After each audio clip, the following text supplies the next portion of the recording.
Bueno, vamos con la tercera parte de las preguntas de repaso de los temas de cardiología.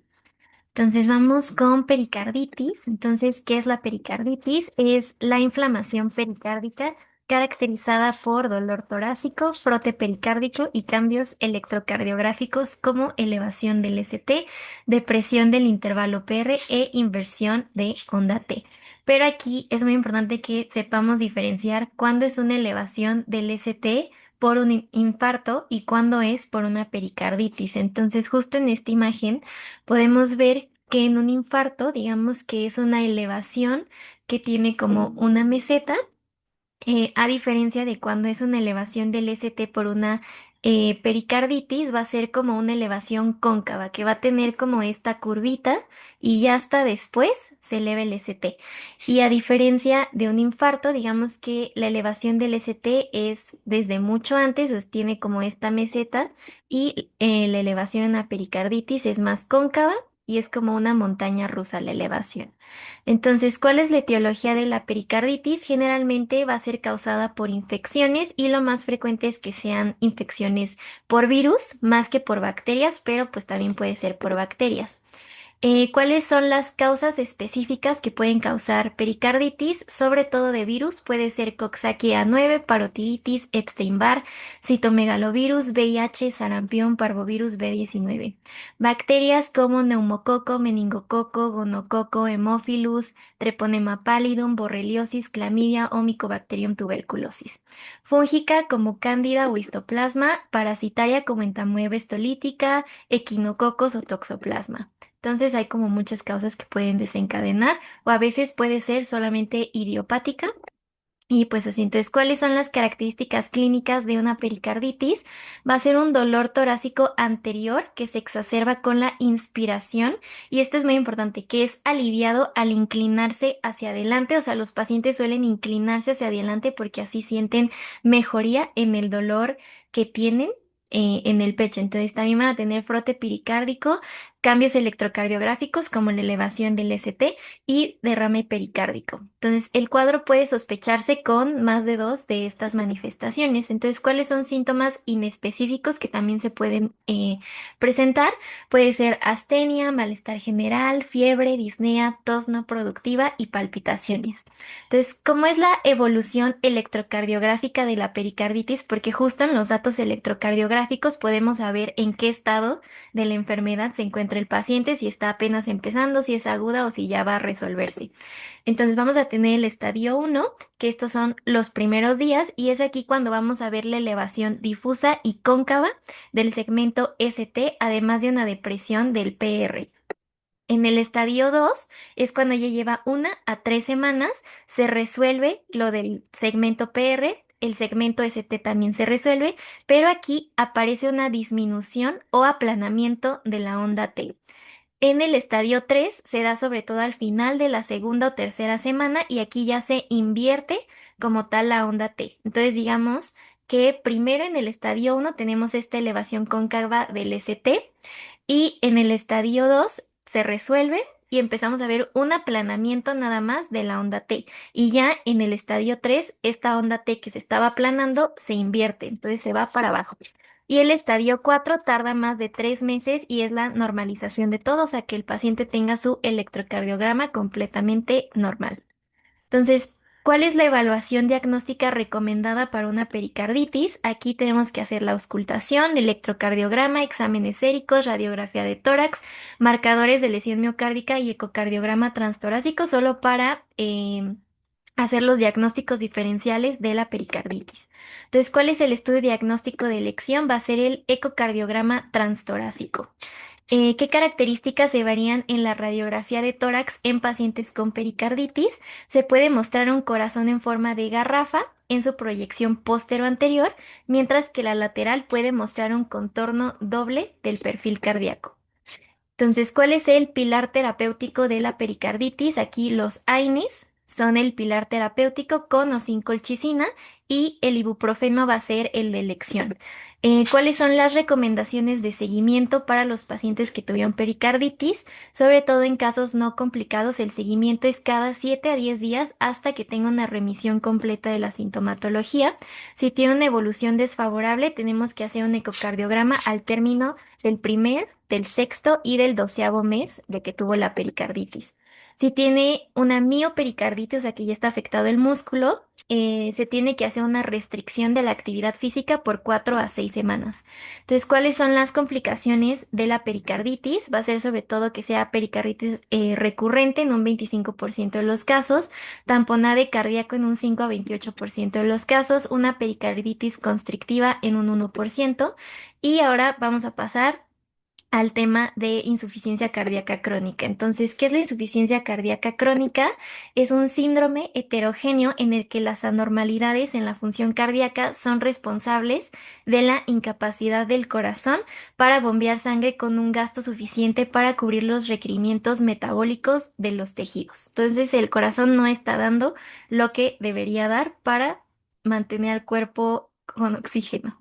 Entonces, ¿cuáles son los síntomas de insuficiencia cardíaca crónica? Aquí, ahorita los voy a explicar más a fondo, pero generalmente se presentan con fatiga, disnea, tos, ortopnea, disnea paroxística nocturna, respiración de Cheyne-Stokes, edema pulmonar agudo, anorexia, náuseas, saciedad temprana, hepatalgia, confusión, desorientación, trastornos de sueño y del estado de ánimo. Entonces, ¿cuáles son los datos encontrados en la exploración física en casos de una insuficiencia cardíaca congestiva?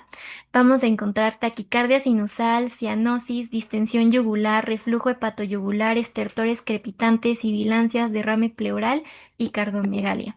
Entonces, ¿cuáles son las posibles causas de la insuficiencia cardíaca crónica? Generalmente, cuando tiene menos de 40% de fracción de expulsión, puede ser causado porque hubo un infarto al miocardio, hubo isquemia, valvulopatía obstructiva, enfermedad de Chagas, por una enfermedad familiar, etcétera. Si tiene entre 40 y 50 de fracción de eyección, puede haber sido por una cardiopatía hipertrófica, hipertensión arterial, amiloidosis, sarcoidosis, hemocromatosis o por envejecimiento. Entonces, ¿cómo debe ser el abordaje diagnóstico de una insuficiencia cardíaca crónica? Pues aquí lo de siempre. Entonces, biometría hemática, creatinina, enzimas hepáticas, examen general de orina, el ecocardiograma, radiografía de tórax, electrocardiograma, biomarcadores cardíacos y pruebas de esfuerzo. Entonces, ¿cuáles son las dos formas en las que se puede encontrar la insuficiencia cardíaca crónica? Puede ser una insuficiencia cardíaca crónica con una fracción de expulsión reducida, que es cuando sea en menos de 40%, y una fracción de expulsión conservada, que sea con más del 50%. Entonces, ¿cuáles son los criterios que se utilizan para el diagnóstico de insuficiencia cardíaca crónica? Se utilizan los criterios de Framingham, que necesitamos al menos dos criterios mayores o uno mayor con dos menores. Entonces, los criterios mayores es que haya edema pulmonar agudo, un ruido S3, estertores crepitantes, cardiomegalia en la radiografía de tórax, distensión venosa yugular, reflejo hepatoyugular, presión venosa yugular de más de 16 milímetros de agua, disnea paroxística nocturna, y los criterios menores van a ser que haya derrame pleural, taquicardia, disnea de esfuerzo, edema de miembros pélvicos, tos nocturna, hepatomegalia y pérdida de un tercio de la capacidad vital. Y también existen los criterios mixtos, que puede ser una pérdida ponderal de 4.5 kilogramos en 5 días después de iniciar el tratamiento. Entonces, ¿cuál es la clasificación funcional de una insuficiencia cardíaca congestiva? Utilizamos la clasificación de la NIJA. Entonces, la clase 1 es una enfermedad cardíaca sin limitación en la actividad física ordinaria. O sea, el paciente tiene insuficiencia cardíaca, puede realizar cualquier actividad. La clase 2 es una enfermedad cardíaca con una limitación ligera de la actividad física cotidiana. La clase 3 es una enfermedad cardíaca con una limitación marcada en la actividad física cotidiana. Y la clase 4 es una enfermedad cardíaca con incapacidad para realizar cualquier actividad física. Entonces, ¿cuál es el estudio recomendado para obtener información pronóstica cuando hay una insuficiencia cardíaca? La GPC recomienda realizar la prueba de caminata de 6 minutos, que puede usarse para evaluar la capacidad funcional, determinar la gravedad, hacer vigilancia terapéutica y ver la progresión. Entonces, ¿cuáles son las metas del tratamiento de la insuficiencia cardíaca congestiva? Eliminar la retención hídrica con diuréticos, iniciar IECAS y betabloqueadores. Entonces, ¿cómo se estadifica la evolución de la insuficiencia cardíaca crónica? El estadio A es riesgo de desarrollar insuficiencia cardíaca, pero son asintomáticos y sin anomalías estructurales. O sea, puede haber hipertensión arterial, aterosclerosis, diabetes mellitus, obesidad, síndrome metabólico, alcoholismo o una historia familiar. El estadio B son pacientes asintomáticos, pero que ya tienen anormalidades estructurales documentadas que van a predisponer esta insuficiencia cardíaca congestiva, como un infarto previo, hipertrofia ventricular izquierda, dilatación ventricular o fracción de eyección reducida. El estadio C son pacientes con una cardiopatía estructural documentada que han presentado síntomas o signos de insuficiencia cardíaca. Y el estadio D es una insuficiencia cardíaca refractaria, o sea, pacientes sintomáticos que a pesar de recibir terapia médica máxima, pues siguen refractarios. Entonces, ¿cómo debe ser el tratamiento de la insuficiencia cardíaca crónica dependiendo del estadio de la enfermedad? Para el estadio A hay que tratar la hipertensión arterial y la dislipidemia, cese del hábito tabáquico, alcohólico y práctica regular de ejercicio, control del síndrome metabólico. Aquí pueden usarse IECAS o ARA2. Para el estadio B son las mismas metas que el estadio A, además de los YECAS, ARA2 o beta bloqueadores o desfibriladores implantables. Para el estadio C son medidas generales más restricción de sodio. Se tiene que hacer inmunización contra neumococo e influenza. Aquí no se recomiendan los AINES y se tiene que dar diuréticos de ASA, YECAS o beta bloqueadores. Em,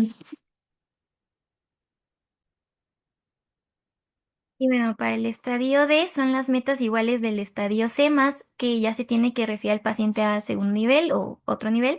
Puede requerir cuidados al final de la vida, trasplante cardíaco, soporte mecánico permanente, cirugía y pues fármacos experimentales. Entonces, ahora pasando a la insuficiencia cardíaca aguda, ¿qué es la insuficiencia cardíaca aguda? Que es un síndrome clínico resultado de la disfunción ventricular con signos y síntomas de retención hídrica intravascular e intersticial. Entonces, ¿cuáles son las manifestaciones de la insuficiencia cardíaca aguda? Aquí pues va a haber palidez tegumentaria, peso bajo, taquicardia, polipnea, disnea, plétora yugular, cianosis, trastornos del ritmo cardíaco, tercer y cuarto ruidos cardíacos, estertores inspiratorios o hepatomegalia. Entonces, ¿cuáles son los perfiles en los que puede caer un paciente con insuficiencia cardíaca aguda dependiendo de sus manifestaciones? Aquí puede tener un perfil A, que es un paciente que está tibio y seco, tiene una presión de llenado ventricular y perfusión normal y este no requiere manejo intrahospitalario. Está el perfil B, que es un paciente tibio y húmedo, o sea, tiene una presión de llenado ventricular elevada y una perfusión normal, y aquí hay una sobrecarga de volumen. El perfil C es un paciente que está frío y húmedo, tiene una presión de llenado ventricular elevada y ya presenta hipoperfusión. Y un perfil D que es frío y seco, tiene una presión de llenado ventricular normal o baja e hipoperfusión, gasto cardíaco con ausencia de elevación en las presiones de llenado ventricular. Ahora, pasando al síndrome cardiorrenal. ¿Qué es el síndrome cardiorrenal? Es una situación clínica en la que hay un compromiso simultáneo tanto de la función cardíaca como de la función renal, pues porque todo está conectado. Entonces, ¿cómo se clasifica el síndrome cardiorrenal y cuáles son sus mecanismos de daño? Vamos a tener síndrome cardiorrenal tipo 1, que se llama también síndrome cardiorrenal agudo, que es un compromiso agudo de la función cardíaca que va a generar una lesión renal aguda por una hipoperfusión. Tenemos el tipo 2, que es un síndrome cardiorrenal crónico, que aquí es una insuficiencia cardíaca crónica que causa de forma progresiva y potencialmente permanente una enfermedad renal crónica. El tipo 3 es un síndrome endocardio agudo, que es un compromiso agudo de la función renal que causa disfunción cardíaca aguda. Y el tipo 4, que es un síndrome endocardio crónico, que es una enfermedad renal crónica que contribuye al deterioro de la función cardíaca de forma crónica. Y el tipo 5 es el síndrome cardiorrenal secundario, que esta es una condición sistémica o crónica, como por ejemplo sepsis o diabetes mellitus tipo 2, que va a causar tanto la disfunción cardíaca como la disfunción renal, pues al mismo tiempo, pero por causas externas. Entonces, ahora pasando a cardiomiopatías. ¿A qué se refieren las cardiomiopatías? Se refiere a los trastornos en el que el músculo cardíaco es anormal en su estructura y en su función. Entonces vamos a empezar con la cardiomiopatía hipertrófica.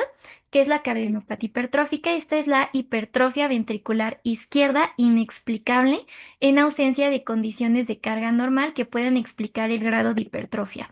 Entonces, ¿cuál es la etiología común de la cardiomiopatía hipertrófica? Generalmente es un trastorno familiar con herencia autosómica dominante.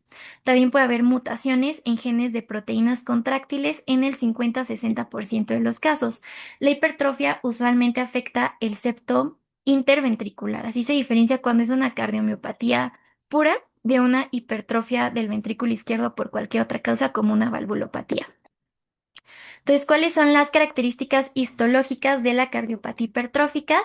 Vamos a tener la tríada clásica que va a ser hipertrofia miocitaria más desagrupamiento de los miocitos más fibrosis intersticial. Entonces, ¿qué tipo de disfunción se encuentra en una miocardiopatía hipertrófica? Hay un desarrollo de disfunción ventricular diastólica, o sea que el corazón no se puede relajar con una elevación de las presiones telediastólicas ventriculares. Entonces, ¿cuáles son las manifestaciones clínicas de la miocardiopatía hipertrófica? Pues la mayoría de los pacientes son asintomáticos y la progresión sintomática es lenta y está asociada a la edad y deterioro gradual de la función del corazón izquierdo. También puede haber dolor torácico, angina postprandial, disnea de estrés leve a moderada, disnea paroxística nocturna, síncope, presíncope y palpitaciones. Entonces, ¿cómo debe ser la evaluación diagnóstica inicial?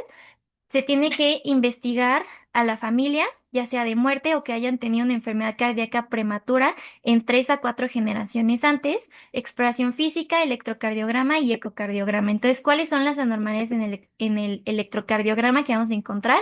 Pues un incremento en el voltaje QRS compatible con hipertrofia ventricular izquierda, o sea, desviación a la izquierda, ondas coanormales y cambios pues en el electro. Entonces, ¿cuál es el estándar de oro para el diagnóstico? El ecocardiograma en 2 dimensiones es el estándar de oro. ¿Cuáles son las anormalidades específicas que encontramos en el ecocardiograma? Vamos a encontrar un espesor mural de más de 2 desviaciones estándar por arriba de la media. En los adultos generalmente es más de 1,5 centímetros en hombres y más de 1,3 centímetros en mujeres. Entonces, ¿cuál es el manejo de la cardiomiopatía hipertrófica? Se tiene que hacer control sintomático y si no hay obstrucción del flujo de salida, se puede dar betabloqueadores para el dolor torácico y la disnea y obtener una frecuencia cardíaca entre 50 y 70. Y si hay elevación de la presión pulmonar, se puede dar furosemida. Si hay una obstrucción del flujo de salida, se puede dar betabloqueadores, miomectomía septal, marcapaso secuencial y ablación etílica percutánea del septum. Si hay una arritmia supraventricular, si hay fibrilación auricular, se tiene que dar warfarina y amiodarona más los betabloqueadores. Entonces, ahora pasamos a la cardiomiopatía dilatada. ¿Qué es la cardiomiopatía dilatada? Es un trastorno del músculo cardíaco definido por dilatación y disfunción sistólica del ventrículo izquierdo o ambos y es la más frecuente que se puede dar en los niños. Entonces, ¿cómo se pueden clasificar las cardiomiopatías dilatadas? Puede ser una cardiomiopatía dilatada genética, que es en el 20 a 50% de los casos, con una herencia autosómica dominante que suele encontrarse de forma aislada y se asocia a trastornos en el sistema de conducción. 26% de los casos son neuromusculares por cardiomiopatía de las miopatías de Duchenne o Becker.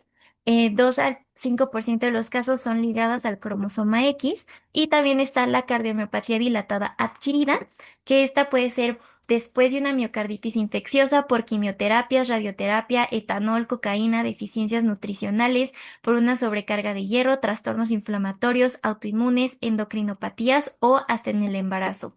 Entonces, ¿cuáles son las manifestaciones clínicas de la cardiomiopatía dilatada en los adultos? La presentación inicial puede ser con una muerte súbita o un accidente tromboembólico, como está dilatado el ventrículo, pues se acumula la sangre.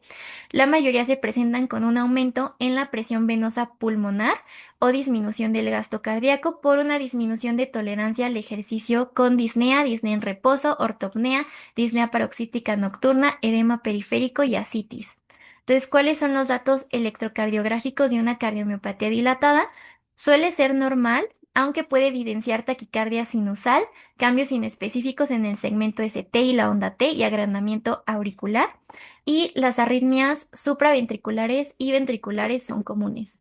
Entonces, ¿cuáles son los datos específicos que encontramos en la radiografía de tórax? Vamos a tener un índice cardiotorácico de más de 0.5, o sea que vamos a tener dilatación auricular y ventricular izquierdas, edema pulmonar, aumento de las tramas vasculares y derrame pleural. Entonces, ¿cómo se puede hacer un diagnóstico con el ecocardiograma? Se puede establecer un diagnóstico con un volumen telediastólico ventricular, con una elevación de más de 2 desviaciones estándar y acortamiento fraccionario de menos del 25%. También puede haber evidencia de regurgitación mitral y tricúspide por esta dilatación excesiva del ventrículo, pues dejan de funcionar las válvulas, o sea, de cerrar bien las válvulas. Entonces, ¿cuál es el tratamiento de soporte de la cardiomiopatía dilatada? Se tiene que dar restricción hídrica y de sodio, evitar el consumo de alcohol, toxinas y pues tratar la insuficiencia cardíaca. Ahora pasando por último a la cardiomiopatía restrictiva, ¿cuáles son las características de la cardiomiopatía restrictiva? Aquí, pues como su nombre indica, se caracteriza por rigidez, alteración del llenado, elevación de presiones diastólicas del ventrículo izquierdo y disminución del volumen diastólico, o sea, no se puede relajar el corazón y un grosor mural anormal o, bueno, mural normal o casi normal. Entonces, ¿cuáles son las características macroscópicas de una cardiopatía restrictiva? Va a haber dilatación vía auricular y cavidades ventriculares muy pequeñas. Entonces, se puede encontrar trombos en las orejuelas y parches de fibrosis endocárdica. Entonces, ¿cuáles son algunas causas de la cardiomiopatía restrictiva? 30% tiene una enfermedad familiar, o sea que fue más hereditario. Y otras causas puede ser por amiloidosis, sarcoidosis, hemocromatosis, radiación, esclerosis sistémica, fármacos como doxorubicina, serotonina, ergotamina, deficiencia de creatina, defectos en el metabolismo de los ácidos grasos, fibrosis endomiocárdica o síndrome carcinoide.